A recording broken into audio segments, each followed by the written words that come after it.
कि यूसुफ अलैहिस्सलातु वस्सलाम के बाप दादा दीन बरहक पर थे। वो इस कायनात में, इस रोए ज़मीन पर अल्लाह की वहदानियत के आलम बरदार थे।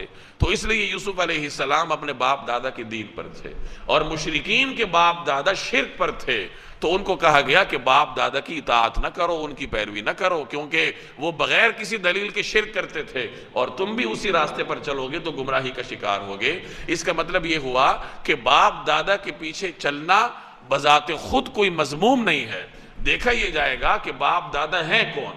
अगर बाप दादा जाहिली तरीक़ाकार पर हैं फिर तो उनके पीछे नहीं चला जाएगा, और अगर बाप दादा दीन बरहक पर हैं, दीन के आलम बरदार हैं, साहिब शरीयत हैं और साहिब शरीयत के पीछे चलने वाले हैं, तो ऐसे बाप दादा के रास्ते पर चलना ये इंसान के लिए एक सआदत समझी जाती है। कि बाप दादा के पीछे उस वक्त चला जाता है जब बाप दादा दीन बरहक पर हों।